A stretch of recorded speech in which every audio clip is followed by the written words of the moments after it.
Buonasera a tutti e ben ritrovati al nostro appuntamento tradizionale per lo scambio di auguri e tradizionalmente in cultura, con cultura, quindi questa sera, questo pomeriggio siamo arrivati proprio al top, verso la fine dell'anno. Chiaramente, come sempre tocca a me fare il riassunto delle puntate precedenti, nel senso che i bilanci di quelli che sono stati i due appuntamenti della rassegna di aprile e di ottobre sono stati estremamente produttivi, siamo stati molto contenti, lo staff e il nostro presidente hanno lavorato molto bene, abbiamo avuto tanti nuovi amici del libro e su questo siamo molto propositivi. Questa sera è anche un tocco finale estremamente gradito. Abbiamo Christoph Ulmer e Alessandro Sasha Quinzi. Il libro che ci viene presentato, ho letto delle bellissime critiche positive su questo lavoro ed è definita un'opera monumentale. È definita un'opera monumentale per la quale l'autore è stato impegnato 20 anni. Anche mi è venuto in mente che anche la nostra del libro delle 1803 io la considero un'opera monumentale nel senso del lavoro che ciascuno di noi mette volontariamente nell'associazione per fare delle rassegne che siano veramente qualcosa di interessante e, come avevamo detto, dopo un periodo un po' di chiusura e cupo per il Covid, noi siamo sempre andati avanti e quindi perché riteniamo che la cultura sia una cosa estremamente importante. 20 anni non ce li abbiamo ancora di attività, ma siamo sulla buona strada e ci auguriamo di andare anche oltre, stare più tempo per creare ulteriori cose. Noi siamo convinti, e questo lo facciamo da sempre, e soprattutto i brutti momenti che sono stati quelli epidemiologici, ma anche il pensiero che in quest'anno stiamo vivendo le conseguenze, come ha fatto notare anche il nostro Presidente nel messaggio che vi ho trasmesso, di un aumento di povertà e di status delle persone alle quali noi auguriamo il modo migliore per riprendersi. Quello che facciamo noi è tentare di dare un qualcosa di positivo, non necessariamente solo con la cultura, ma soprattutto con il libro, perché siamo tutti estremamente convinti che il libro non sia solo un ammasso di carta, ma sia come una persona che racconta delle cose, che fa provare delle sensazioni e delle emozioni che ciascuno di noi poi porta avanti con uno stimolo diverso. Quello che noi faremo è continuare in questo senso a essere in movimento, perché la rassegna è partita in un posto, poi si è spostata in un altro, ma soprattutto a noi piace stare tanto qui, perché il Kulturmidom ci ospita sempre, questo quindi è un ringraziamento veramente di cuore a Igor che è qui con noi, perché ci troviamo benissimo e quindi proseguiremo sicuramente. Quello che sarà il futuro è anche per una parte propenso e vincolato a Go 2025, per cui i programmi del prossimo anno saranno anche alle volte tendenti a oltrepassare il confine, che per noi non è tale, perché siamo sempre stati molto legati, vivendo e facendo il nostro lavoro, tra virgolette, qui a Gorizia. Quello che è una cosa costante per noi è il terzo tempo, per cui dopo gli auguri saranno fatti anche con un cincino, una bollicina, volentieri con tutti quanti, per cui adesso io non occupo altro spazio e non rubo altro tempo al nostro autore che ci presenta il suo libro, che peraltro avete notato è anche in vendita qui fuori nella reception, per cui lo potete trovare in entrambe le versioni, quella proprio super tecnica, quella un po' meno impegnativa, per cui buon proseguimento e buon ascolto a tutti.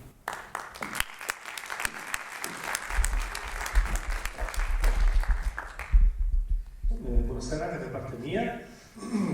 Io introdurrò brevemente l'autore di questa sera, Christoph Ulmer, che io ho conosciuto come autore di un altro libro, anche quello monumentale, sulle ville friulane, che ho ripreso in mano anche di recente per le restauri che abbiamo condotto a Palazzo Acus qua a Gorizia. Quello che presentiamo questa sera invece è un'opera di tutt'altro genere, mentre le ville friulane erano uno studio tematico ben circoscritto su una determinata tipologia architettonica. Oggi presentiamo in realtà in versione italiana un libro, il libro diciamo di taglio più divulgativo, di un progetto che, come potete vedere qua sul tavolo, si compone di due volumi in realtà, uno più diciamo forse da addetti ai lavori o da persone con un maggiore tasso di curiosità, che si addentra appunto nei dettagli, nelle pieghe della storia più che millenaria o bimillenaria della Basilica di Aquileia, che sarà che è in procinto di essere pubblicato anche in italiano il prossimo anno, mentre è già disponibile la versione più divulgativa del testo, che si intitola appunto La Basilica di Aquileia. Un progetto molto ambizioso, quello di sintetizzare questa storia che interseca diversi momenti della storia europea, partendo appunto dall'età antica o tardo-antica, per arrivare quasi ai giorni nostri con i restauri, no? Che anche quelli possono essere e sono suscettibili di essere indagati da più punti di vista. Quello che mi preme di sottolineare in questa breve introduzione, dopo cedo volentieri la parola a Christoph Ulmer, è che questo ambizioso progetto è stato mosso, dettato da una grande passione alla fine. Di questa passione si trova traccia nella letteratura, in alcuni incisi del tutto personali che l'autore fa durante il testo, prende anche delle posizioni molto nette che di solito non sono riscontrabili in testi di questo genere, di una passione ma anche di un affetto verso il Friuli. Non so se lo posso considerare sua seconda patria, sua seconda casa, no? Prima, per la quale si è sobbarcato un viaggio di 14 ore oggi dalla Germania, è partito per essere qui con noi oggi stasera. E quindi anche queste 14 ore trascorse in macchina sono come dire, un bel segno tangibile di questa passione che lo guida. Ecco. Quindi lascio volentieri la parola a Christoph Ulmer, che ci porterà dentro questa storia in uno spaccato molto avvincente e affascinante della storia della Basilica di Aquileia.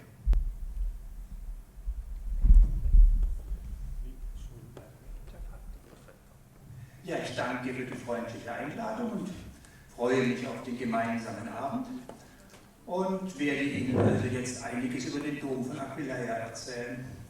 Io spero che voi capite tutto bene il tedesco, però spesso ho deciso di non continuare in tedesco. Però iniziando in tedesco mi dà sempre l'occasione di ricordare agli ascoltatori che è una gentilezza mia di fare la forzatura di parlare in italiano, e se mi scappa qualche sbaglio, qualche errore, succede, però è sempre frutto del tentativo e dello sforzo di venirvi incontro con la vostra lingua.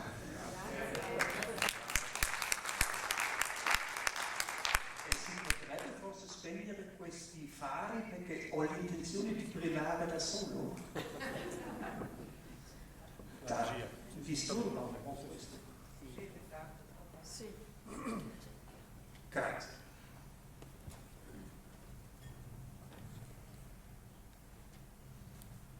Su Aquileia non dico niente perché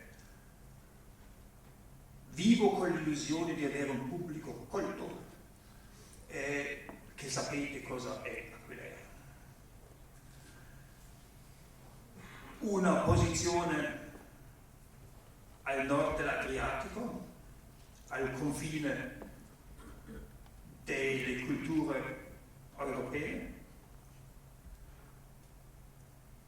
dalla fondazione un punto di incontro di popoli. Sarebbe bello sapere come era la fusione di quella volta, la coabitazione o la assimilazione, non sappiamo. Però questo ruolo l'ha mantenuto, almeno fino a quando aveva la disgrazia di cadere sotto l'Italia.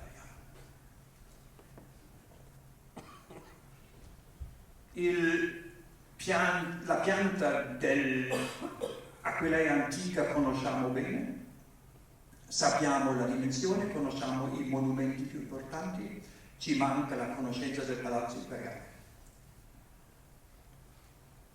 Quando abbiamo avuto la disgrazia del 19, sono venuti gli archeologi italiani a trovare l'Aquileia romana, e per quello la testimonianza della italianità di quel posto.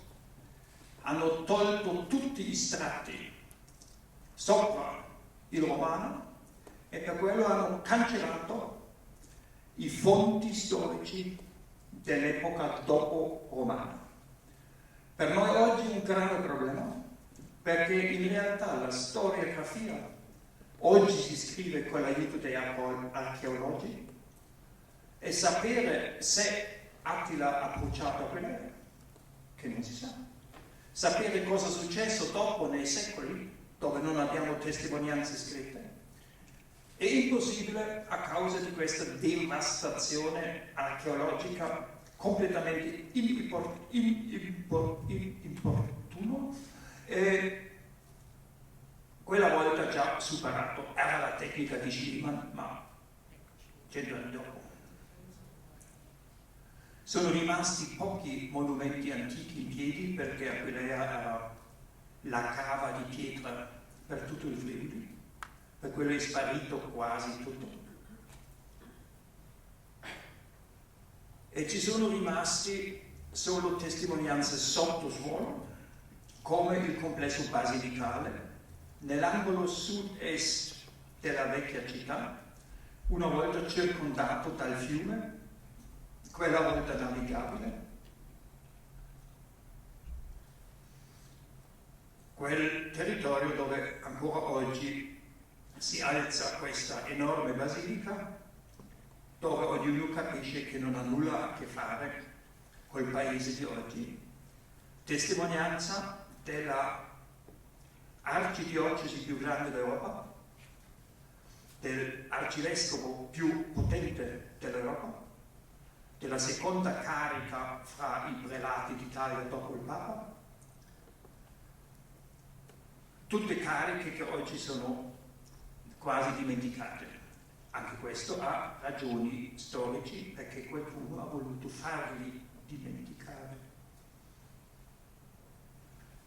Nel 1908 si è cominciato a allargare i primi scavi che si è fatto intorno alla basilica anche in basilica, e si è trovato più o meno 1 metro sotto il livello del pavimento romanico. A sorpresa di tutti, questi famosi mosaici di una straordinaria importanza, che però sono a svantaggio della basilica, perché tolgono troppa attenzione alla basilica stessa. Anche il vincolo UNESCO parla di Aquileia solo come sito archeologico e non cita questa basilica che fa i monumenti di architettura medievale. Merita una prima posizione fra i 10 monumenti più importanti dell'Europa. Un argomento completamente tralasciato, anche qui sarebbe bello dopo filosofare un po' sui motivi, perché mancava l'interesse a questo monumento e perché l'altro ha tenuto tanta più attenzione. Parliamo di questi mosaici. Qui vi ho disegnato il complesso in rosso che si trova sotto la basilica in nero, 2 grandi aule collegati sotto con una terza di collegamento e tanti piccoli vani di utilizzo incerto sopra. L'unico vano certo è quello col tondino bianco, che era il primo battistero di questo complesso. I mosaici di queste 2 aule sono quasi completamente conservati, manca la posizione della torre e mancano i piccoli pezzi sotto le colonne dell'attuale basilica. Sui mosaici oggi parlo poco perché sono stati presentati tante volte. Abbiamo il problema di datazione e abbiamo il problema di identificazione o di interpretazione. Abbiamo una certa scuola che è ancora oggi attiva, che vede nei mosaici i resti del famoso Palazzo Imperiale, che identifica che nella signora a sinistra la imperatrice moglie di Costantino a destra, e con questo vuole dimostrare che tutto fu un palazzo imperiale e che questo palazzo donato da Costantino come nucleo della basilica. Questo è poco probabile, o come io nella mia chiara parola sono disposto a dire è una follia. Io sono sempre per le parole chiare, perché quando qualcuno dice una stupidaggine io dico è meglio dire che questa è una stupidaggine che dire ah, si potrebbe forse anche credere che questa è una follia.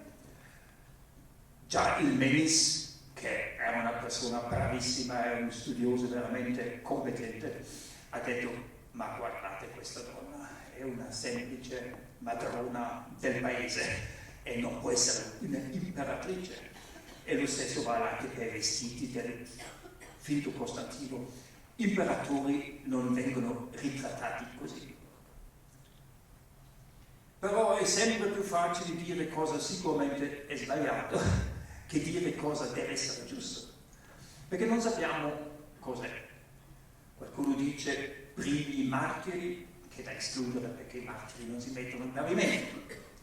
Qualcuno dice sono simboli della comunità di Aquileia, qualcuno dice donatori, ma perché non mettere il loro nome?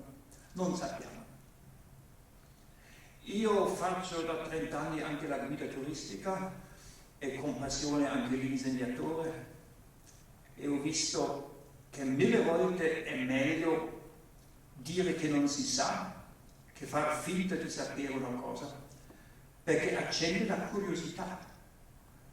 E una cosa molto importante è accendere curiosità, e questo soprattutto nella gioventù di oggi dobbiamo riuscire ad accendere. E se li presentiamo sempre libri dove tutti fanno finta che sanno tutto, è chiaro che perdono la voglia di continuare a studiare.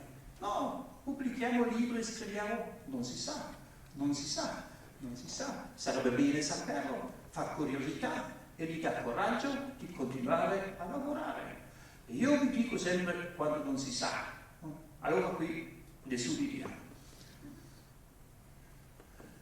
L'ultimo quarto del mosaico sotto la basilica attuale è questa grande scena di pesca dove qualche idiota dice che questo è un simbolo di San Pietro, di pescare uomini, che sicuramente è sbagliato perché i pescatori sono eroti e gli eroti aiutano Bacchus a fare acqua, a fare vino o tirano le famosi frecce di Amor, no? Allora fanno sempre cose stupide o buffe, ma mai qualcosa di serio.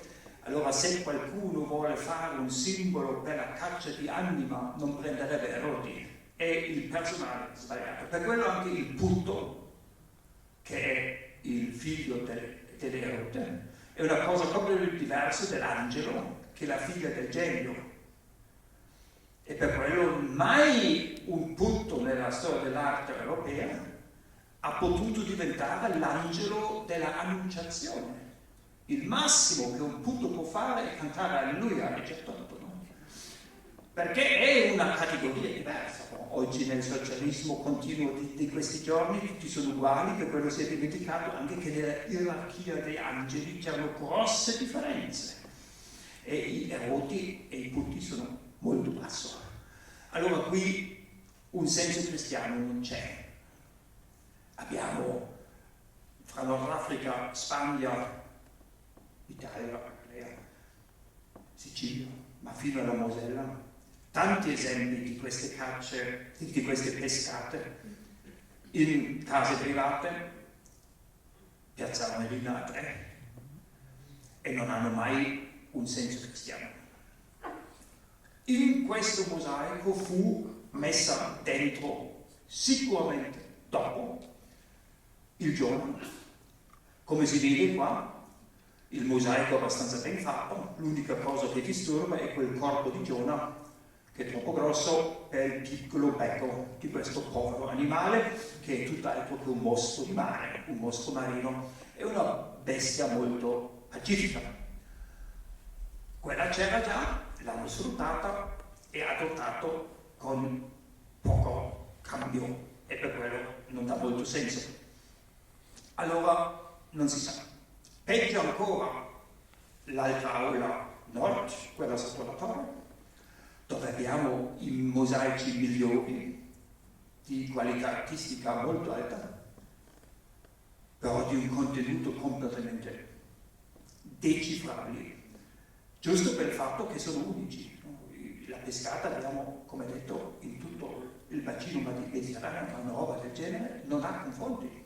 Cosa fa questa capra, questo animale in ogni caso, su questo albero? E perché ha questo cestino? E cosa sono queste 12 macchie bianche? Qualcuno dice pane, apostoli, e l'altro è Cristo davanti agli apostoli. Perché su un albero?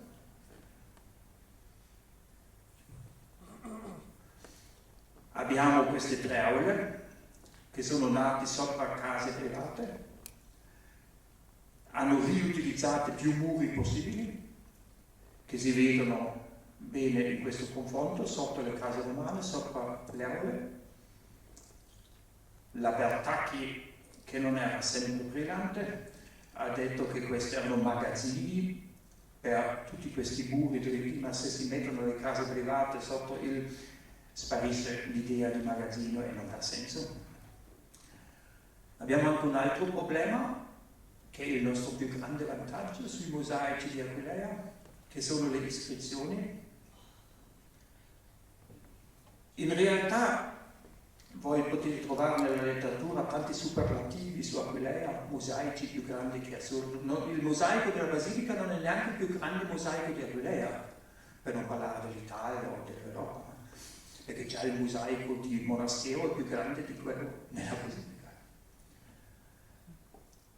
Il vero superlativo di questo mosaico è quanto poco manca, allora quanto completamente è conservata, e grazie al fatto che è quasi di tutto conservato abbiamo anche queste piccole iscrizioni che ci danno l'informazione più importante e quasi la prova dell'utilizzo. Allora qui abbiamo una iscrizione, forse messa poco dopo il resto, di un Teodore Felix, che sarebbe forse beato, che è quasi di sicuro il primo vescovo che conosciamo di Aquileia, documentato perché era nel 314 a un concilio a Arles.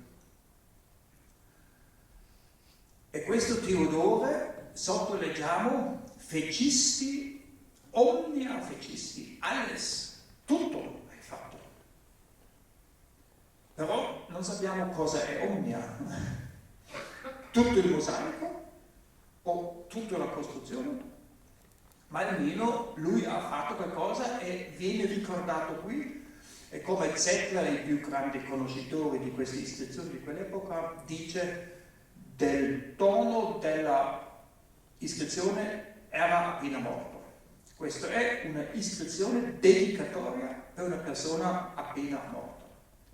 Allora il posteriore inserire potrebbe spiegarsi quel fatto: ha fatto il mosaico, è morto e l'hanno voluto riconoscere con questa iscrizione. E secondo me, e qui dico opinione mia, in quel momento hanno messo anche il giorno, non per cristianizzare un mosaico pagano, no, per fare un'immagine commemorativo uso in ambito sepolcrale, perché abbiamo sempre il giorno in quell'epoca sui sarcofagi e nelle catacombe. E per quello, anche qui, questa brava bestia con beccuccio piccolo deve sputare fuori un giorno che sarebbe stato poco commestibile per la piccola bestia. Però era lì, non hanno voluto rifare tutto e l'hanno messo là per dare la speranza di risurrezione al appena morto vescovo loro. Questo secondo me è la spiegazione più logica per questa parte. Abbiamo un'altra iscrizione per lo stesso Teodore. Dietro il pilastro che vedete c'è un ottagono dove la iscrizione è quasi di tutto perso, è rimasto un re, Felix. Il re molto probabilmente era un Teodore, di nuovo Felix. Su questo tutti sono d'accordo, non c'è nessuno che lo nega, per fortuna. Teodore Felix hic Christi, io ero sempre debole in latino. Come tradurre quel hic Christi? E qui ho una grande discussione avuto con tutti, anche con Zettler. Lui dice sicuramente questo Christi non vuol dire Christi nel senso biologico, nato qua, cresciuto e poi hic Felix diventato felice in questa posizione, vuol dire cresciuto nell'ambito ecclesiastico e questo vuol dire professionale. Allora vuol dire lui ha cominciato la sua carriera da prete qua per finire come vescovo. Allora ho risposto a Zettler, accetto, ero sempre debole in latino, però io capisco cosa significa hic. Hic significa qui.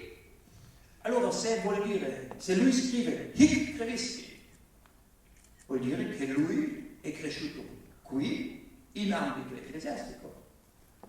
Allora qui era già chiesa prima che lui era vescovo. E qui siamo al problema della datazione. Sappiamo che nel 314 Teodore era ad Agio come vescovo di Aquileia. Non sappiamo in che età. Non sappiamo se lui da nuovo nato vescovo di Aquileia è andato ad Agio e dopo era per 30 anni felici vescovo di Aquileia e ha fatto il pavimento alla fine della sua vita, 14 più 30, 44, o è andato ad Agio nelle condizioni di Papa Giovanni Paolo II all'ultimo Pasqua in Colosseo, come vecchia persona, già quasi non più in grado di viaggiare, alla fine della sua carriera, 30 anni in carica, era già vescovo nel 280, ha portato lui la comunità di Aquileia attraverso la persecuzione di Diocleziano.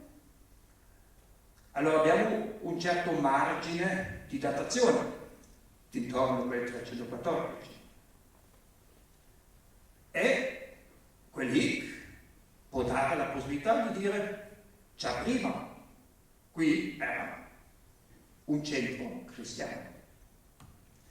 In confronto al mio amico Luca Villa, che è l'archeologo più attivo ad Aquileia, io sono convinto che sotto questo battistero che vediamo con le gradini di marmo. Il buco sotto, questa vasca rettangolare, con gradini che entrano e che escono, è il primo battistero assoluto di Aquileia, e che non mettono per caso il nuovo battistero giusto sopra, per riprendere la posizione. Fra questa vasca rettangolare e quella sopra, il battistero era tondo e in ben altra posizione. Quella vasca rettangolare è sicuramente più vecchia dei mosaici, perché era una volta coperta del stesso pavimento dell'aula intermediaria. Allora è più vecchia del mosaico e può essere di epoca prima di Teodoro. E qui siamo in un importante capitolo, che non sappiamo nulla delle chiese prima dell'anno 300. Gli idioti che sfollano la terra scrivono sempre: le chiese prima non c'erano le persecuzioni, non è possibile, chiese prima dell'editto di Milano non possono esistere. Ma tutti colti sanno che prima l'editto di Milano non è mai esistito. Non ha nessuna importanza quello che gli imperatori hanno deciso a Milano, perché l'editto di tolleranza è di 2 anni dopo in ben altra città pubblicata.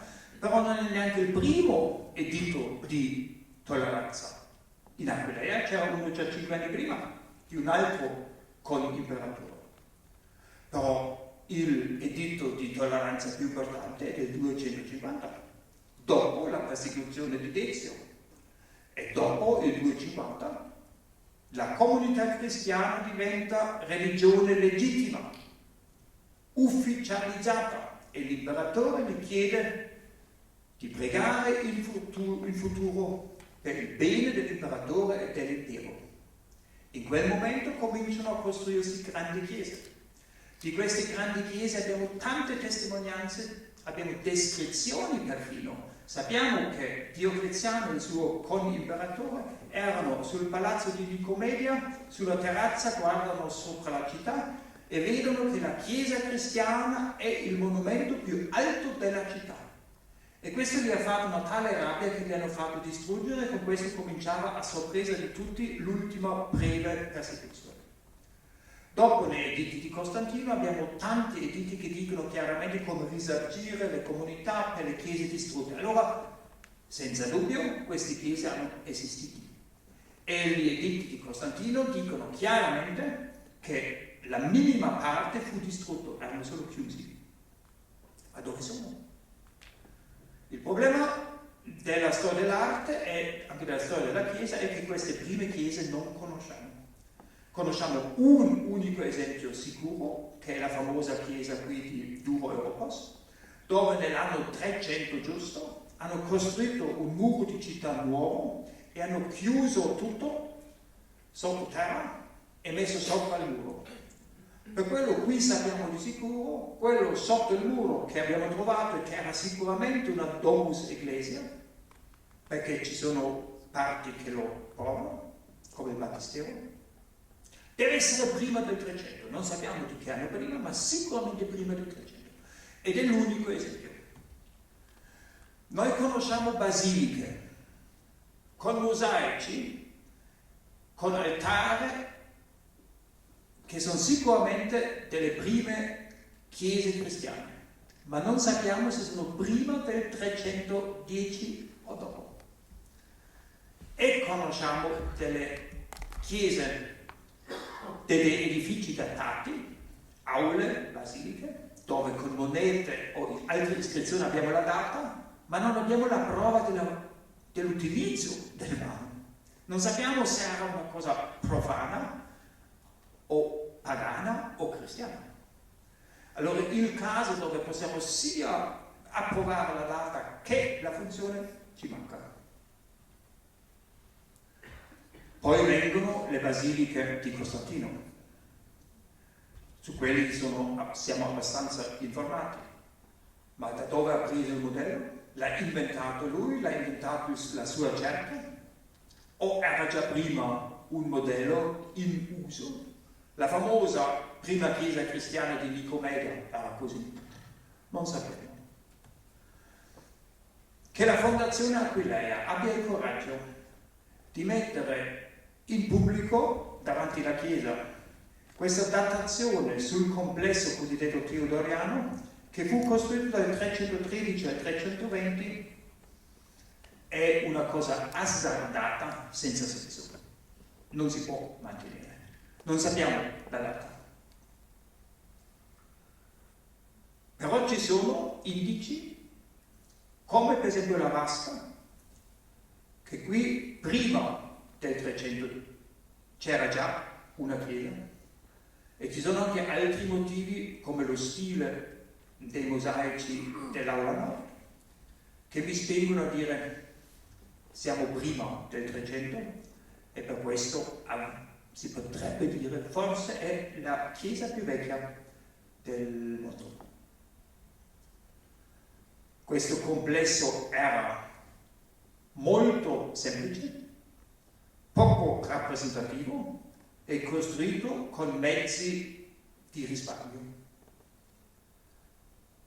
Era grande, però l'Aquileia di quella volta forse erano 100.000 abitanti. Su una città come Aquileia, intorno all'anno 300, con 100.000 abitanti, siamo sicuramente a 10, probabilmente al 30% di cristiani. Allora siamo sicuramente a 10.000 cristiani, forse a 30.000. La cattedrale di una città con una comunità di forse 10, forse 20.000 credenti deve avere una dimensione sufficiente. L'ultimo metro di queste aule è conservato perfino con la decorazione parietale. Allora questo finto marmore che troviamo in quasi tutte le case dell'epoca, anche in Villa Versamino. Delle parti alte sono rimasti pezzi di affreschi messi in sicurezza nel 1908 nei scavi, 90% persi dalle sovrintendenze italiane negli anni fra 1908 e oggi. Sappiamo di pezzi di scritti di 2 metri di dimensione, voltate, dipinte tutto, che descrive l'archeologo di averli trovati quella volta e messo in magazzino, tutti spariti. Nessuno sa dove sono finiti. Sappiamo del soffitto, che era dritto, dipinto a forma di cassettoni, molto colorato, uguale come il contemporaneo complesso di Trio. Questo ci permette la ricostruzione delle aule, che avevano in mezzo pilastri semplici, non colonne. Anche qui si vede il bisogno di risparmiare, perché colonne erano care. Questo va contro una partecipazione dell'imperatore. Non abbiamo mattoni fatti in fornace imperiali, è tutto fatto dalla comunità per loro e la qualità del pavimento corrisponde alla buona media delle buone case di Aquileia. Per questo è la comunità che fa con i propri mezzi questo complesso. Quasi tutte le prime chiese a noi conosciute, Roma, Milano, Treviso, avevano questi pavimenti di marmore, come nelle aule imperiali o aule di palazzi, non Aquileia. Treviri è subito basilica, Aquileia no. Anche questi sono indici per dire qui non abbiamo una partecipazione dell'imperatore, costruiscono con i loro mezzi il migliore che possono nello stile delle case che loro hanno. Interessante anche il fenomeno delle tante aule dove non sappiamo che scopo avevano. Qui certi strani dicono ancora oggi, uno era la Chiesa e quella era sicuramente a sinistra e l'altro era il catecumeneo.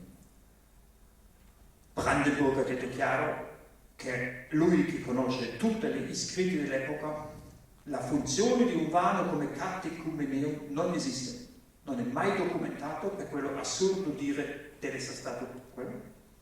Il motivo per quale dicono sinistra chiesa è perché a destra manca l'altare, a sinistra può essere andata persa della torre. Follia anche questo. Sappiamo che fino all'anno 600 erano ancora in uso tavoli mobili come altare e per quello la mancanza di un altare come contrassegno nel pavimento fino al 600 non è una contraprova per la funzione come chiesa. D'altra parte, l'aula a destra, con il suo disegno da paradiso, giardino paradisiastico, tutto questo dà il senso che questa era la chiesa della messa, perché il giovane o meno giovane battezzato entra in chiesa, perde la colpa di Adamo e Eva, che sono stati cacciati fuori dal paradiso e grazie al battesimo puoi tornare nel paradiso terrestre come prima posizione per arrivare dopo nel paradiso eterno. Tutta l'aula sud è chiaramente dal pavimento alla pittura delle pareti l'idea di paradiso e per quello deve essere stato il vano per gente battezzata. Questo uso di fare più aule contemporanee abbiamo anche a Porec, dove in rosso abbiamo il primo complesso, poi in nero il secondo, anche lì erano due grandi chiese, uno accanto all'altra. Ancora il 400, quando nascono le due grandi basiliche ad Aquileia, sono due contemporaneamente costruite di dimensioni enormi. Della basilica del 400 nord rimangono questi mosaici e le basi delle prime colonne che erano molto sottili. Era un complesso di grandi dimensioni, la basilica sud, quella più vicino a noi, col battistero in fronte, è ancora la base della basilica attuale. Allora il tutto era più del doppio del complesso attuale. Anche in Salona abbiamo la stessa situazione di avere almeno 3-4 chiese, aule vicine. Anche Milano aveva nel complesso Duomo 3 chiese più battistero che archeologicamente conosciamo, e il complesso più imponente era Treviri con i suoi 4 basiliche più battistero, il complesso più monumentale dell'epoca. Perché fanno tante chiese? È di discussione, ma non è l'argomento di oggi. Sicuramente verso il 400, l'anno 400, Aquileia ha la sua fioritura maggiore come chiesa, ha i maggiori rappresentanti della comunità, con Romazzo, Rufino e altri, e poi sparisce. Almeno sparisce da tutti i documenti, da tutti i scritti, nessuno ne parla più di Aquileia e non sappiamo perché. Se la distruzione di Attila era talmente forte che non esisteva più, ma neanche della distruzione di Attila abbiamo un documento. È un mito. Sappiamo che per paura dell'arrivo di Attila il arcivescovo scappa a Grado e comincia a Grado la costruzione di una nuova chiesa. Non sappiamo se l'ha terminata, non sappiamo se è tornata ad Aquileia o se è rimasto lì, nessuno di noi. Non sappiamo cosa era in epoca dei Goti, abbiamo un po' di tombe, basta. In epoca bizantina non sappiamo nessuna notizia nelle guerre bizantine gote, che sono documentati bene con gli storici dell'epoca. Aquileia non viene mai menzionata, perché non sappiamo. L'unica cosa abbastanza certa è una ricostruzione della basilica di Monastero con pilastri rettangolari come uno in piedi là in fondo. Allora, per Monastero una ricostruzione in epoca bizantina si può quasi approvare, per quella basilica sappiamo niente.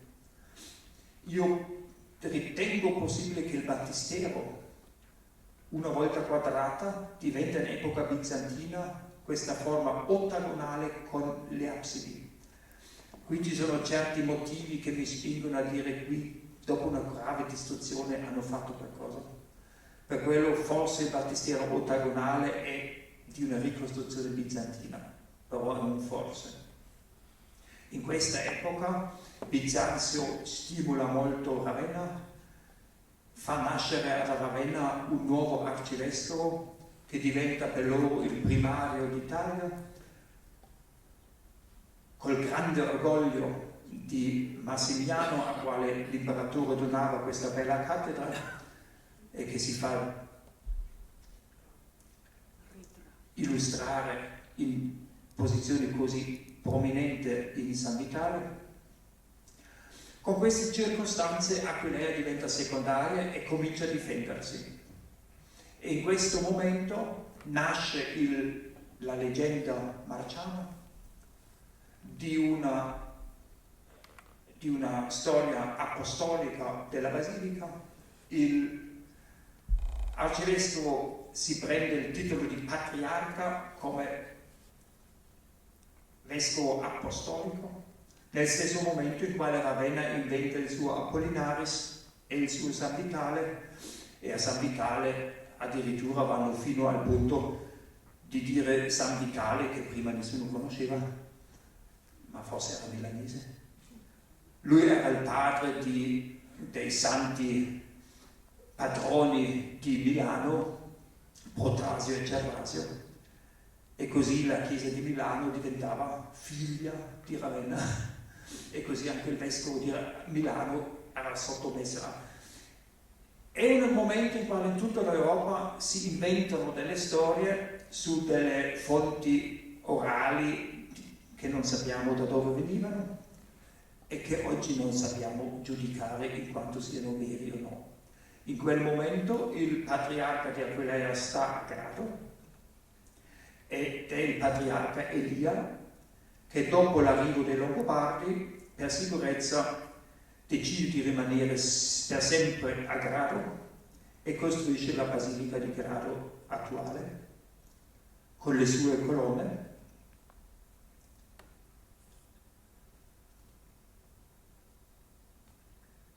In quel momento nasce anche la storia, non solo che San Marco viene nominato da Pietro e mandato ad Aquileia, ma viene anche inventato la storia che San Ermacora era il suo allievo, se anche storici oggi dicono che Ermacora probabilmente è un santo importato da Belgrado. Questa storia marciana viene lanciata contro il Papa a Roma, però va bene all'imperatore in Costantinopoli, che regala al patriarca a Grado la famosa cattedra di San Marco, che si trova oggi a Venezia, per rinforzare la sua posizione. In quel momento però comincia anche questo scisma dei 3 capitoli, che è una storia complicata, però va capito soprattutto come tentativo di difendere l'autenticità della Chiesa di Aquileia. Però abbiamo poi l'arrivo dei Longobardi. I Longobardi prendono tutto il nord Italia, con l'eccezione delle lagune, che rimangono bizantino, e questo problema di confine politica fa anche cambiare il scisma. Sotto la pressione dei bizantini, il patriarca Grado diventa un patriarca bizantino, di rito bizantino, mentre i Longobardi vogliono avere un loro capo ecclesia, che sono il 99% del territorio, e così nasce un altro patriarca ad Aquileia, nella vecchia città, nella vecchia posizione, dove però sotto solite continue pressioni da parte del militare bizantino, non può resistere e scappa prima a Cormons, dopo a Cividale, e così ci troviamo con un patriarca a Cividale, di quale abbiamo le testimonianze come per esempio il Battistero. Questo regno longobardo poi diventa Carolingia, i Franchi prendono tutto il territorio, occupano anche l'Istria, parte della Dalmazia e entrano a Venezia. In quel momento però Carlo Magno vuole diventare imperatore, il riconoscimento del titolo imperiale per lui è molto importante, è l'unico riconoscimento degno, dignitoso, può venire da Bisanzio. È l'imperatore a Bisanzio che ha grossi problemi politici e militari, sfrutta questo momento dove Carlo vuole qualcosa di nuovo e si lascia la garanzia della indipendenza della laguna come ultima rimanenza del territorio bizantino in Italia, e in quel momento nasce la storia indipendente di Venezia, che non fa parte del regno langobarda e per quello del regno italico, e fa la sua storia particolare. E questo cementizza i due patriarcati, quello di Grado contro quello di Aquileia, e quello di Grado è il patriarcato di Venezia, e così nasce il conflitto secolare millenario fra Venezia ed Aquileia. Allora non sappiamo cosa è successo in quest'epoca. L'unica cosa certa è che la storia marciana in questo momento viene cambiata. Marco, come primo cristiano ad Aquileia, mandato da Pietro, porta nei miti adesso, nella storia, nella leggenda, porta Ermacora a Pietro per essere consacrato vescovo da Pietro, e con questo il patriarca riconosce la posizione primaria del Papa Roma. E per questo è un disegno molto importante per la Chiesa di Aquileia. Siamo fedeli al Papa, il nostro patriarcato non è più siamo anche noi apostolici, no, siamo apostolici dopo Roma, perché riconosciamo che San Pietro ha nominato Ermacora. E per questo è importante leggere affreschi come questo, perché riconoscono la posizione primaria della Chiesa fondata di Pietro. In questa epoca carolingia non sappiamo cosa era l'Aquileia. C'erano degli abitanti, questo sappiamo, perché sappiamo che fuggono a Venezia. Gli unici documenti di epoca carolingia che abbiamo sono 12 famiglie che si fanno iscrivere nel libro d'oro a Venezia e che provengono da Aquileia. Altro non sappiamo. Se Aquileia esisteva ancora come città, se funzionava ancora, non sappiamo. C'è una leggenda inventata negli anni 30 da un signor Fortunati che non so che cultura aveva, ma non aveva una grande cultura, e lui scrive una grande storia fascista della Basilica di Aquileia, e in quella nasce da invenzione sua la storia che il patriarca Mazzenzio ha ricostruito la Basilica su documenti per parte anche false, per parte mal tradotti e più che discutibili. L'unica cosa che sappiamo di un documento è che Mazzenzio chiedeva a Carlo Magno una proprietà terriera di un ex longobardo non fedele ai carolingi, per quello espropriato, per quello Carlo Magno aveva un piccolo terreno, lì, vicino alla Basilica. Secondo me, e questo era chiamato atri, secondo me questi atri chiamati che lui vuole avere non sono la Basilica, ma sono questo chiamato qui in scuro, il numero 4, e queste erano le vecchie Horea, che fino al Settecento erano completamente in piedi perché nel Medioevo utilizzati come palazzo patriarcale e demolito dopo nel Settecento, inizio Ottocento dai abitanti di Aquileia. È un vecchio sbaglio di dire i barbari hanno distrutto i monumenti antichi. No, erano il Settecento, l'Ottocento e peggio ancora il Novecento. Mai qualcuno ha rovinato tanti monumenti antichi come Mussolini a Roma, che ha sognato un nuovo impero. Allora, questo era in piena condizione fino al Settecento ed era il castro più forte dell'epoca. E probabilmente Massenzio voleva averlo come punto fermo ad Aquileia, forse con lo scopo di far rinascere Aquileia, forse. La prova che la basilica era carolingia è stato il hobby di tutti gli storici dell'arte degli ultimi 50 anni, friulani, al di fuori del Friuli nessuno l'ha mai fatto e tutti hanno solo riso sui friulani. Questi capitelli della cripta erano chiamati carolingi come tutta la cripta anche, però il capitello di sinistra carolingia della cripta, il capitello di destra è sicuramente del 1020, è nato in Toscana e sono così simili che è impossibile che non siano da più o meno della stessa bottega.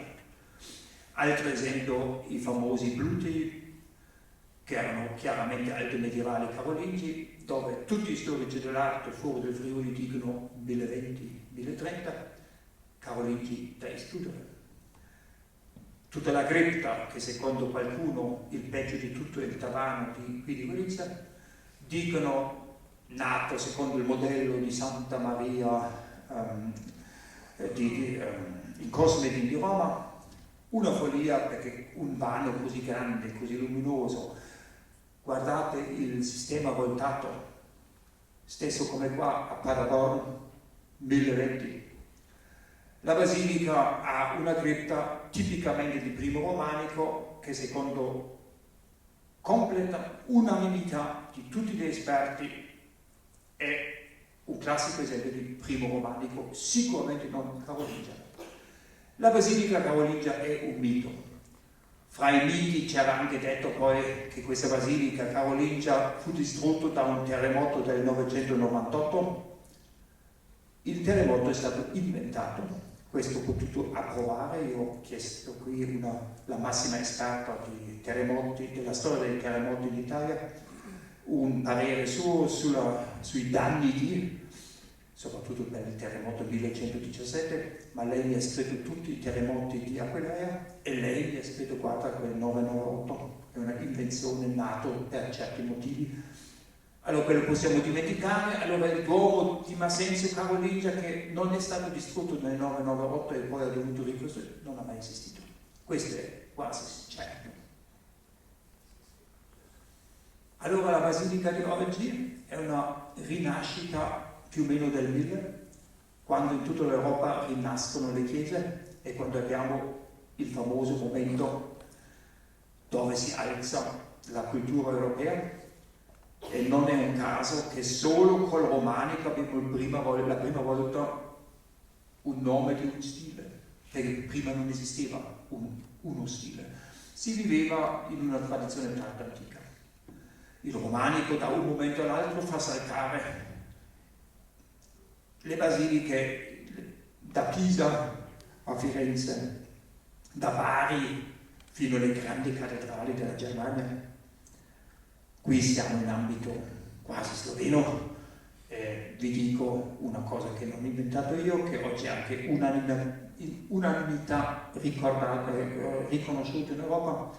Il romanico viene inventato nel nord, l'Italia era molto indietro quella volta, per quello le prime chiese romaniche in Italia sono architettonicamente abbastanza tradizionalmente legate alla tarda antichità.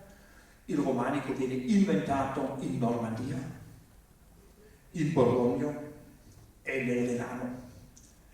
E queste invenzioni nordiche arrivano man mano in Italia finché dopo il terremoto del 1117, cominciano le grandi chiese romaniche anche in Lombardia, secondo probabilmente soprattutto il modello di Normandia.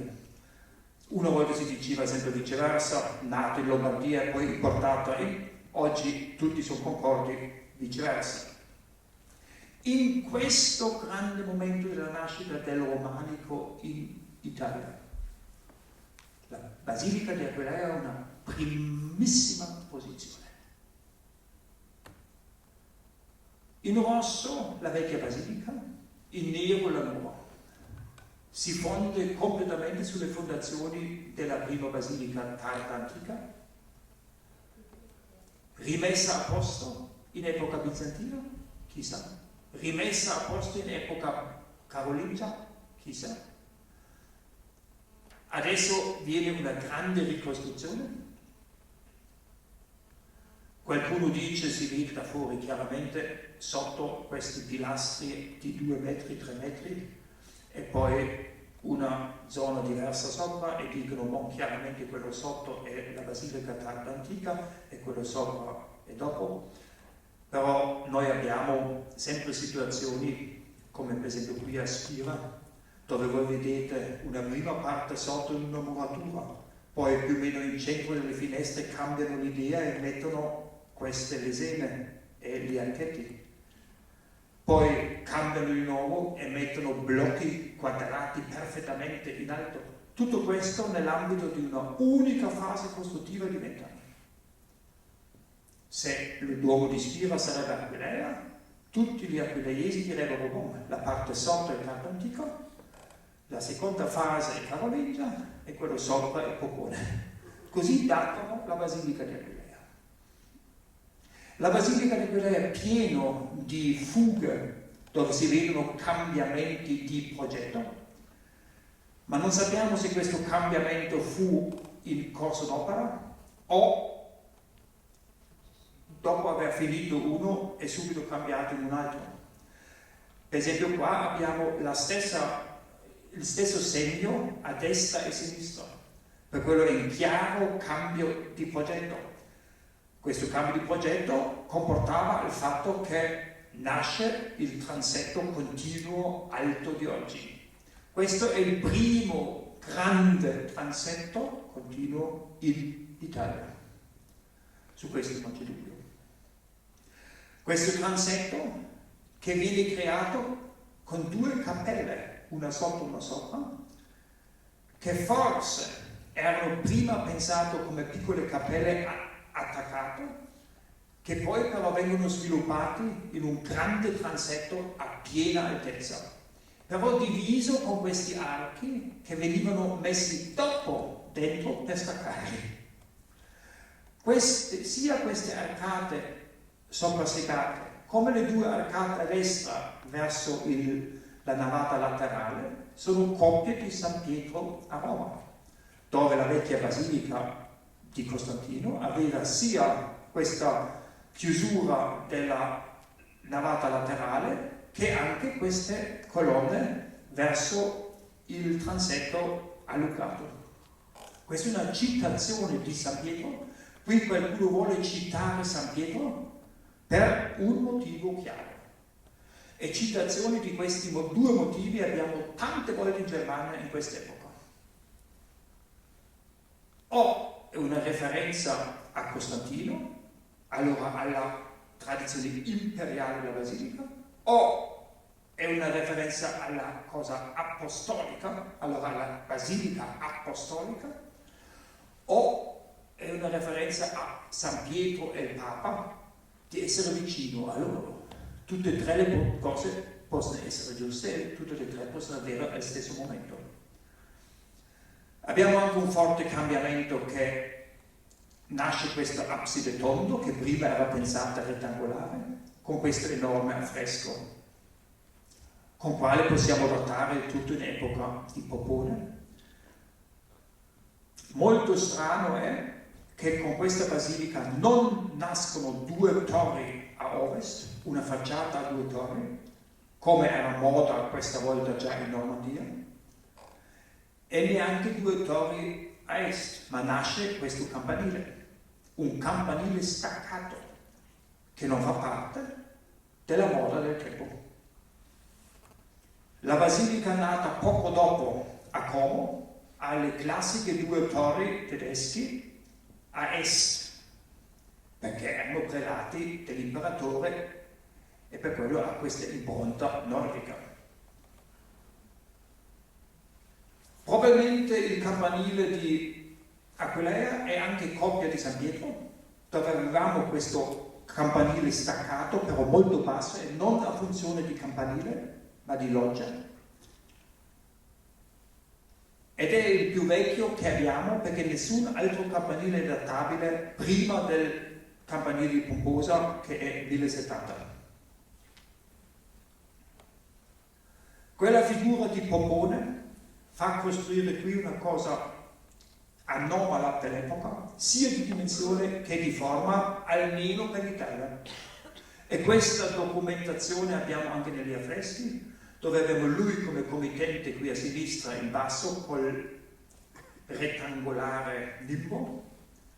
Prima di lui, quasi di tutto perso, l'imperatore Enrico II, morto già nella consacrazione, ma era lui a nominare Popone patriarca, era lui il grande imperatore che ha spinto Popone, ed è una referenza al suo vecchio capo. Io ho letto una volta un stupido articolo in cui hanno detto ma questa consacrazione, questa festa solenne a Aquileia del 13 luglio è in sbaglio perché il 14 è la giornata dei Santi Armacoli e Fortunato. Deve essere nato questo sbaglio con i cambi di calendario. No! Il 13 luglio è la giornata di morte di Enrico II. E la basilica fu consacrata in onore del defunto per pregare in questa giornata a lui, il grande benefattore del patriarcato. E sull'altro canto abbiamo l'imperatore Conrado, suo successore, primo dei Sali, in fondo l'imperatrice, sua moglie, e sotto la mano il giovane Enrico III, futuro re. Questo affresco, con questo stupendo ritratto dell'energico Conrado, è un bel esempio per il ruolo politico del patriarcato come arma e braccio destra dell'imperatore. E qui, attenzione, non nel senso come qualche italianista e patriota, io direi sciovinista, direbbe allora questi brutti tedeschi che vengono a sopprimere l'Italia. No! Questa idea di nazionalismo non esisteva. Gli imperatori non erano tedeschi, loro erano re della Germania ed erano re longobardi e l'unione delle due fa nascere un imperatore. Senza l'Italia l'impero non esisteva. Allora un imperatore che viene coronato a Roma non può essere considerato come imperatore tedesco. È assurdo. E lui ha italiani, francesi, ma la nazione non esisteva, soprattutto non in senso politico. È assurdo. Per quello dire questo monumento, un monumento di forza tedesca, da stranieri, da fuori, che il fascismo ha detto, che poi ha provato di dimostrare che la basilica fosse anche di Giovanni di Ravenna, patriarca, perché è l'unico italiano che anche un'invenzione non fa niente. Sono tutti tentativi politici, no? Ed è anche divertente, sarebbe un bel libro scrivere la storiografia della basilica di Aquileia attraverso i secoli, come ognuno l'ha visto, come voleva vederlo, come gli andava bene per la sua idea politica. Perché sono sempre soggettivi, no? Una storia dell'arte, una storia oggettiva non esiste. È sempre visto attraverso i nostri occhi, è sempre un'interpretazione, per quello è sempre soggettivo. Per quello io anche dico sempre ai miei studenti, scrivete mai noi diciamo o si direbbero. Dite io dico, perché sei tu che lo dici e sei tu che lo devi difendere. Si dice quando riassumi un'opinione comune, ma quando viene la tua opinione scrivi io, perché sei sempre tu. E questo non vuol dire che è più umile dire noi. No, non è umile dire noi. I re hanno detto noi perché credevano di essere più che uno. No? Il noi è non una umiliazione, ma assoluta. Molto interessante è che Popone richiama sempre l'antichità. Allora negli affreschi sempre un richiamo al disegno antico, nelle pareti il richiamo agli affreschi finti marmori antichi, l'ornamento è antico e fa questa grandiosa colonnata con i primi grandi capitoli della storia europea dopo l'antica. Con questo comincia la grande cultura della scultura romanica, che prima era ai piedi, no? Avete visto prima i capitelli della cripta? Guardate che qualità di scultura nasce qua. Oggi sappiamo che il Battistero di Firenze, con la qualità della scultura, non è del 1050, è del 1100 e dopo, perché una qualità di scultura così non esisteva al 1050. Pisa 1100, Venezia, San Marco 1100. Qui abbiamo nel 1300 una qualità, e qui Popone vuole fare qualcosa di eccezionale e riesce, e tutta l'Italia copia questi capitelli. Abbiamo il primo grande transetto che in quell'epoca viene anche inserito in chiese più piccole come Sezzatio al confine fra Lombardia e Piemonte, anche lì un prelato vicino all'imperatore, non un prelato tedesco, no? Un prelato di fila imperiale, e per quello costruisce così. San Antonino, Piacenza, col coro rettangolare, classica forma di quel modello delle chiese imperiali. Nel 1020 ha costruito il Doge di Venezia col patriarca loro, il Duomo di Torcello, in tradizione tarda antica. Una chiesa per il tempo fuori moda. È un terzo di Aquilea. Popone finisce 10 anni dopo la sua basilica. Tutta Venezia furibondo, arrabbiato, che loro hanno costruito una roba del genere. Demoliscono la appena finita chiesa di San Marco e costruiscono la nuova San Marco. Più grande, chiaramente, per essere pari a. E copiano anche il campanile. Però come modello Popone sceglie la chiesa apostolica di Roma, per quello San Pietro. Venezia sceglie la chiesa apostolica, e questa era la famosa chiesa con le 5 cupoli che i turchi hanno rovinato. A Venezia riprendono anche la storia di Elias, costruttore di Grado, che trova il suo ritratto in posizione prominente accanto dell'altare maggiore. Popone col suo affresco ha dato un monumento dell'importanza di Aquileia e della posizione apostolica. Nel stesso momento loro negano a Venezia anche la storia di Marciano, perché alla Reichenau esisteva una vecchia tradizione già dall'Ottocento che loro hanno l'Apostolo San Marco. E giusto nel 1035 comincia l'abate di Reichenau a costruire una chiesa a favore di San Marco con questa urna di San Marco, e fa una grande basilica in onore di San Marco, e lui era con Popone in viaggio a Italia per la incoronazione dell'imperatore. Sicuramente hanno inventato in due, facciamo qualcosa contro questi veneziani. I veneziani reagiscono e fanno i mosaici a San Marco. San Pietro dà la Bibbia, questo vuol dire la parola, a San Marco, e San Marco lo dà a Ermacora. Questo è il primo monumento, reazione agli affreschi di Aquileia. Poi fanno la Pala d'Oro, dove vediamo come San Pietro dà l'incarico a Marco e Marco porta Ermacora a San Pietro. Questo va ancora bene. Poi però nasce nella Basilica d'Aquileia gli affreschi della cripta.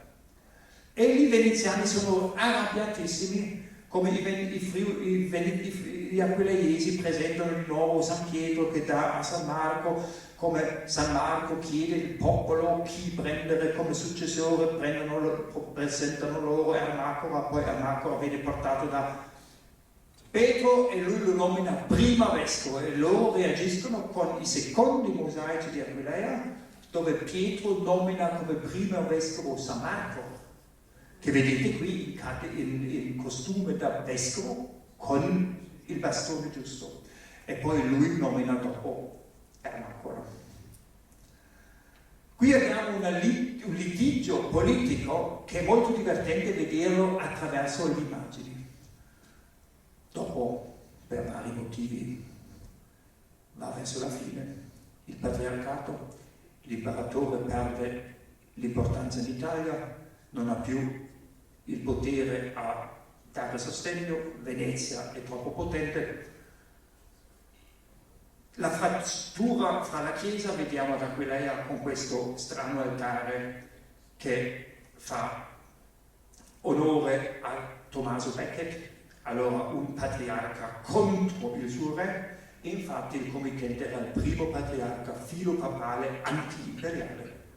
E così vengono i toriani, filopapali, guelfi, fanno la cappella toriana, fanno queste tombe per i loro patriarchi, creano anche un nuovo arredo primo gotico alla basilica, e loro rimodernizzano anche molto il palazzo patriarcale, nel stesso momento in quale loro fanno anche il castello di Udine, che vediamo in questo bellissimo fresco a Udine, questo enorme blocco. E poi viene il famoso terremoto del 1340, che crolla la navata centrale. La ricostruzione gotica è abbastanza misera, non vogliono spendere tanto, però probabilmente non vogliono neanche perdere troppe tracce della storia, e così conservano il monumento romanico. Questa è la grande fortuna, perché in ogni altra cattedrale si avrebbe fatto una bella cattedrale gotica. Qui no, mancano soldi, mancano interesse, si è ormai a Udine, per quello si fa il meno possibile. All'interno un po' di scultura gotica di livello veneziano mediocre. Chiudono nel 400 quel soffitto a legno, anche quello veneziano, però così gran parte la basilica romanica sopravvive. Abbiamo nel 1500, all'inizio del 1500, tardo 1400, inizio 1500, un tentativo di rimodernizzare tutto col gusto rinascimentale, che per fortuna rimane anche questo superficiale. E poi abbiamo il dramma della fusione, del scioglimento del patriarcato nel Settecento, dove abbiamo un vero conflitto nazionale nel capitolo fra i figli imperiali, che erano pochissimi, e i figli veneziani. Di questa epoca arriva questa iscrizione di un filo imperiale che celebra Carlo IV, e in quel momento i figli veneziani coprono gli affreschi imperiali dell'abside con un affresco rococò con stuccature che vedete ancora lì. Nel 1840-50 abbiamo un grande restauro pagato dall'imperatore quella volta, che era entusiasta della basilica, e lui, e questo è il terzo miracolo, lui trova dei restauratori che per la prima volta nella storia dei beni culturali parla di conservazione di sostanza storica. E questo nel 1840. In Italia abbiamo esempio fino agli anni 50, dove il romanico veniva purificato. Leggete gli scritti di Tavano per la purificazione necessaria della Basilica di Aquileia ancora negli anni 60. Lui negli anni 40 già dice: no, attenzione, dobbiamo mantenere tutto come è e lui fa anche un protocollo, cosa ha dovuto cambiare, cosa ha trovato. Incredibile. E questo ha portato che oggi la Basilica di Aquileia come sostanza è tutto originale. Spesso le chiese romaniche sono al 90% rifatte, tutto il materiale è autentico. E così l'unica cosa che lui ha voluto è questo baldacchino in quale hanno messo dopo l'organo, questo è l'unico falso che lui ha messo dentro. E così la Basilica trova poi i pavimenti nel 1908, gli stessi austriaci che per 100 anni hanno curato, rimodernizzato, messo a posto tanto bene la Basilica, nella prima guerra mondiale buttano bombe sulla Basilica. Si dice sempre che la prima vittima della guerra è la verità, non è vero, è la saggezza. Allora, perché metti bombe? Però per fortuna lì i danni erano pochi. E poi viene la trasformazione della Basilica del dintorno in un acro sacra, di quale fa parte questa lupa romana e tutto questo. È una storia per sé. Come riassumere una storia così lunga, qui in un'ora compressa che lui diventava già nervoso? Come comprimere questo in un libro? E l'importante è, da un lato, fare una bella cosa scientifica che dimostra cosa è vero e cosa non è vero, fare un appunto della situazione. Ma l'altra cosa che tutti i storici e anche storici dimenticano troppe volte è l'importanza di divulgazione e di svegliare l'interesse per un monumento così. Come farlo? Perché forse avete visto, anche se ho abbreviato molto qui e molto più di questo dentro, la Basilica di Aquileia è il centro della storia della nostra regione. Tutta la storia della nostra regione, il crescere in importanza, come anche tutte le tragedie dopo, si manifestano nel monumento centrale della nostra regione, che è la Basilica di Aquileia. Tutta la storia si legge qui. Per quello l'importante è fare un libro dove questo viene visivo, che non fai un libro storico e artistico dove parli di pennellate o fronzoli, no? Questo è un monumento, questo è un documento della storia, un documento leggibile che rende interessante anche la storia, perché è politico la guerra degli affreschi, delle immagini. Se presenti la storia così ai giovani, li incuriosisci e rendi vivo un elemento così. Non è un argomento morto, è la nostra realtà quotidiana. Allora io ho deciso, faccio 2 volumi, uno noioso e uno che riassume tutto. Il scopo del secondo non è tanto soddisfare la curiosità, come lui ha detto, dei colleghi. Questo è il mio avvocato contro i critici di quello che qualcuno chiama colleghi, che in realtà sono solo sempre nemici. Perché prendono un libro in mano e cercano nient'altro che i sbagli per scrivere dopo delle critiche. Allora il volume 2 è la fondamenta del volume 1. E io ho trovato critiche, perché il primo volume è uscito prima, dove qualcuno ha detto non credo, no. E quando hanno ricevuto il secondo mi sono arrivato dalle persone buone le scuse, perché hanno col volume 2 visto, adesso capisco perché lui lo dice. Per quello a voi forse basta leggere il volume 1, chi ha dei dubbi vi mando volentieri il volume 2, che però non è ancora tradotto in italiano perché la traduttrice è molto lenta, perché è troppo pignolosa, e per quello è colpa di lei che ancora non vi posso presentare il secondo volume. In tedesco è già pronto, chi sa tedesco può avere anche lui. Questo è il motivo dei 2, avete forse visto la mia passione, e questo è anche il motivo per la quale qualcuno dopo le ville friulane come un grande monumento della tradizione culturale di questa terra, ha dovuto scrivere il libro sulla Basilica di Aquileia, perché questo è un grande monumento della tradizione della nostra terra. Io ho avuto tante critiche dalle solite persone, che io ho chiamato il mio libro Le Ville Venete del Friuli, ma le Ville Venete sono una minima parte della nostra eredità, che è molto più larga.